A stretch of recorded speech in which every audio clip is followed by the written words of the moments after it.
Where'd my grapes go? I turn my back for 1 second and my grapes get stolen.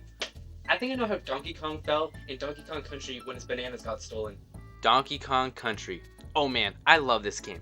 This was one of my first video games to experience.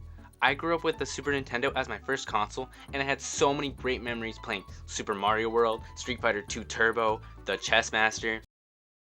I'm still really bad at chess. Before Donkey Kong as a character, he didn't have much personality other than being an ape with a couple of arcade games.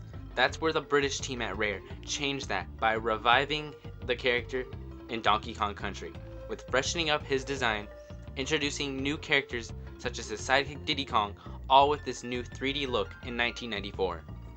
Donkey Kong Country gave the illusion with 3D pre-rendered graphics that were then turned into 2D sprites for the Super Nintendo. Now, I wasn't alive in 1994, but when you compare this game to other SNES games, this game does look impressive. And the game today doesn't look too dated, but it looks a lot better when you're playing on an actual CRT TV. Donkey Kong Country is split between 40 levels across 6 worlds, with 7 of those being bosses, all with different secrets and exploration.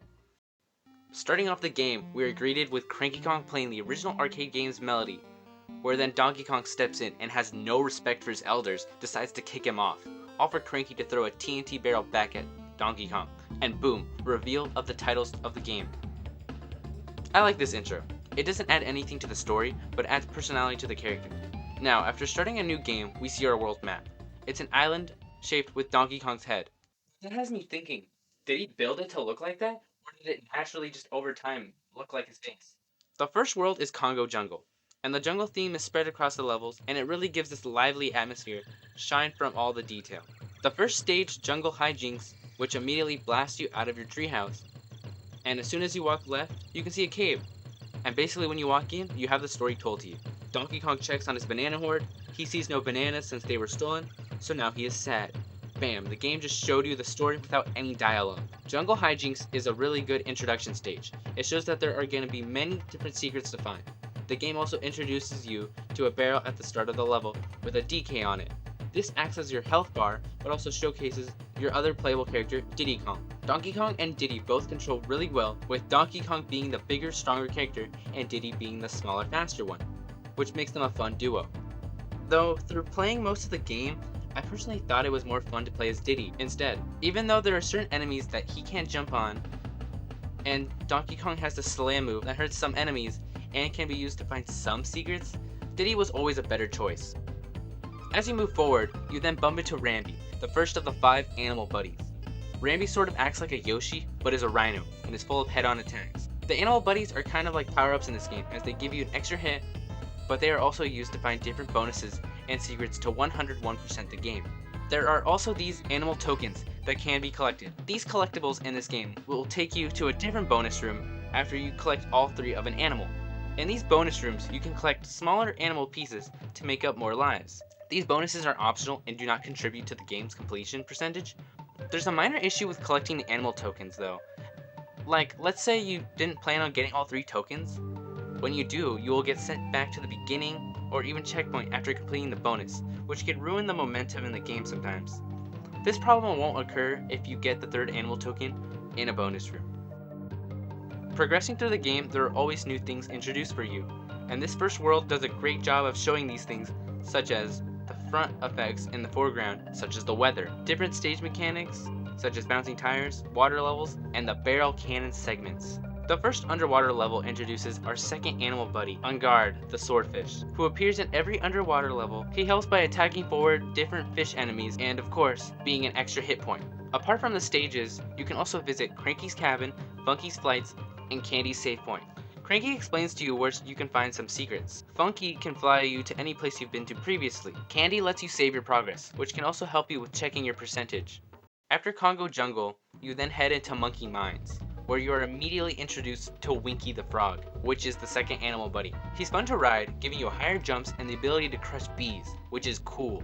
However, the controls using him, for some reason they feel slippery at times, and not as responsive. After this point, the game starts to throw new gimmicks on upcoming stages, such as riding the minecart, switching stoplights. Vine Valley is up next. It's the Forest Theme world, full of more rope swinging, more barrel blasting through treetops, and this thing that chases you around, all to be followed by a beautiful sunset and introducing the next animal buddy, Espresso, the ostrich. Espresso is used to fly around in gaining distance, and he runs pretty fast too. When I was flying around with Espresso, I realized something that doesn't make sense at all. Okay, I know this is a video game, but why is the ostrich wearing shoes? He's the only animal buddy that does that, and that's weird. Now, Gorilla Glacier, the world that gave my younger self nightmares. With video games, as you progress, the difficulty does as well. But younger me always got stuck on this level, Snow Barrel Blast. The level follows some platforming, then leads you into barrel action. As you progress forward, the snowstorm begins to appear, and then for it to only get worse and worse through the stage. Now, once you reach the checkpoint of the stage, the whole screen is covered with the storm. Once you reach the barrels, you now have your patience being tested. You now have to time your barrel cannon shots while dodging beads. You better hope you save prior to reaching this point. Now, after that mild stress, the stage that follows is a jolly cave with happy music that only appears in this one stage, with a rope gimmick as well that controls the direction you go based on the rope colors. The next stage shows the storm ending and is another platforming ice level. After that, there's another cave with Squawks, the final animal buddy. He basically guides you with a flashlight as you dodge multiple enemies and pits, but he also likes to blind you as every time you change direction from left or right, the whole screen flashes. Or at least when I played the SNES cartridge, as when I played the level on the Nintendo Switch online service, the light was dimmer, so there was no more bird flashes. Then another treetop level, and on to the next world. Kremkrock Industries Inc. This world starts off with this factory, but I'm curious, who runs the factory and what does it even produce? It's a solid level theme and it doesn't feel out of place for this game's world. The rest of the stages didn't feel as interesting in this world by being an auto-scroller on a track, which felt really long. Then there was a stage with some elevators and a more difficult water level that slightly blocks your vision. Another minecart level, but this time you can hop out of the cart instead of hopping with the cart. All ending with a factory level with flashing lights. Chimp Caverns is the final world of the game. Starts you off in another auto-scroller similar to Trick Track Trek, but this is a more engaging experience as you collect these fuel containers through the level.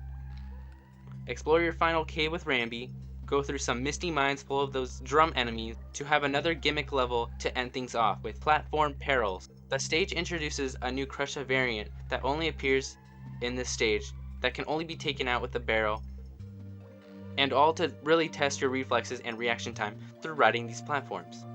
Now, after all that, we finally reach King K. Rool on his pirate ship for the final showdown. King K. Rool was the main antagonist and snatcher of Donkey Kong's banana horde, which you would have known if you read the manual. The boss fight isn't too difficult. You wait for him to throw his crown, stomp at his head a couple times, dodge some cannonballs, then his second phase he starts jumping around the screen, then you dodge the crown again, and that's Donkey Kong Country on the SNES. Each of the worlds ended with a boss battle, and I didn't really touch on them too much, as there isn't really much to say about them. The boss fights were all pretty easy. They all had recognizable attack patterns. The designs weren't that appealing either. They were mostly just bigger versions of enemies you faced in the game. 2 big beavers, 2 big birds, a giant bee, a giant drum.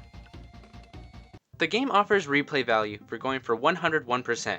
Now, you don't get anything special other than your save file displaying it. It's also easy to keep track of what you do and don't have completed, as each level's title will display an exclamation point if you have found every bonus in that stage. Also, all water levels don't have any bonuses either. The bonuses are fun to find, and the placement in finding the bonuses feels rewarding for your exploration. However, some of the bonuses are really dumb because they include jumping into random pits or just finding off-screen barrels. Orangutan Gang has 5 bonuses, and they are, in my opinion, horribly hidden. You have to grab Espresso, go backwards, and fly underneath trees. Not sure who would really think to check that right away, as no bonuses prior in the game really make you go backwards. The next ones are hidden in a spot that also appears to be another pit. Oil Drum Alley also features another bad bonus room, since it's a bonus hidden inside a bonus room. You have to play a matching game, but collect all as a singular banana icon. The problem with this bonus is that every other bonus, when you match a single banana, the game gives you a single banana. But this is the one time you'll get a barrel, and you better not waste it since you'll lose your chance in getting the bonus and you have to start all over. Another minor thing I ran into was sometimes it felt like the camera didn't always follow the character properly, and it made things unpredictable. The game's aspect ratio was a bit of a flaw, as sometimes it felt like enemies and obstacles might just appear in front of you and it wasn't your fault for getting hit. This can be challenging for any new players who are trying to play Donkey Kong Country for the first time. Those were minor things that got in the way of the game for me. This game is really expressive with its detail and environment, such as on the world map screen. As you progress through the game, King K. Rool's ship progressively gets closer, which is a nice touch. Oh, and then there's the music. The music is very catchy, fun, and memorable, and it is never a distraction of the core gameplay. This game has a lot of memorable moments, and I still think it's a good game. However, I still wish I knew where my grapes went.